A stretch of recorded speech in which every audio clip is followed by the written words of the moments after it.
શેરડી રોપણીને શુગર સંચાલકો અને ખેડૂતો આમને સામને।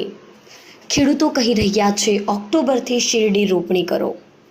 શુગર ફેક્ટરી સંચાલકો કહી રહ્યા છે 1 સપ્ટેમ્બરથી શેરડી રોપણી કરો। જ્યારે 1 ઓક્ટોબરથી શેરડી રોપણ કરવા ખાંડ ઉદ્યોગ સંઘના એમડીનો શુગર મિલોને પરિપત્ર।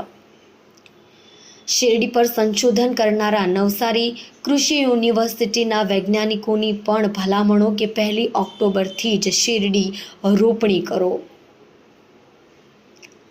શુગર ફેક્ટરીના સંચાલકો મનમાની કરતા હોવાનો ખેડૂતોમાં આક્રોશ।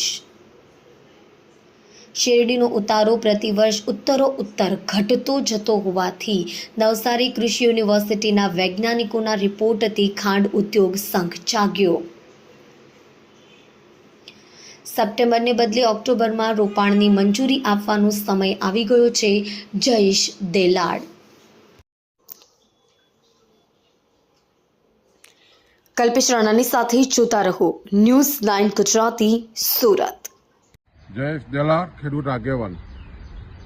દક્ષિણ ગુજરાતનો મુખ્ય પાક શેરડી છે અને સહકારી પ્રવૃત્તિના કારખાનાઓને કારણે ખાસ કરીને દક્ષિણ ગુજરાતનો ખેડૂત શેરડીની ખેતીને મજબૂત થયો છે।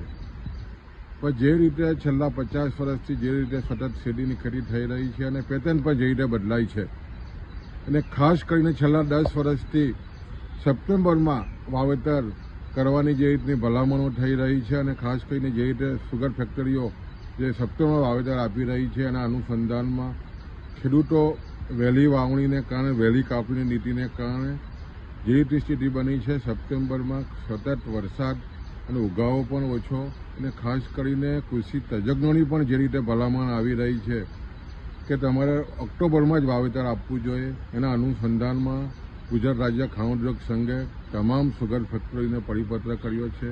હવે સમય આવી ગયો છે કે તમારે ઓક્ટોબરનું વાવેતર કરવું જોઈએ। તમે જો 10 વર્ષ અગાઉ જે દર એકરે ઉત્પાદન 35 ટન હતું એ ઘટીને આજે 25 ટન થઈ ગયું છે। પણ જે રીતે સંચાલકો પોતાની મનમાની કરી રહ્યા છે અને જે હજુ પણ સપ્ટેમ્બરમાં વાત જે કરી રહ્યા છે આપવાનું જે વાવેતર છે એ ખેડૂતોમાં ભારે આક્રોશ છે અને ખાસ કરીને જ્યારે કૃષિ તજજ્ઞોની ભલામણ હોય અને સતત એકરિત ઉત્પાદન ઘટતું હોય ત્યારે આવનારા દિવસોમાં ઓક્ટોબરનું વાવેતર આપવું સમગ્ર સુગર સંચાલકોએ હવે વિચારવું પડશે અને ખેડૂતો પણ મક્કમ બન્યા છે કે આવનારા દિવસોમાં ઓક્ટોબરમાં જ વાવેતર થવું જોઈએ।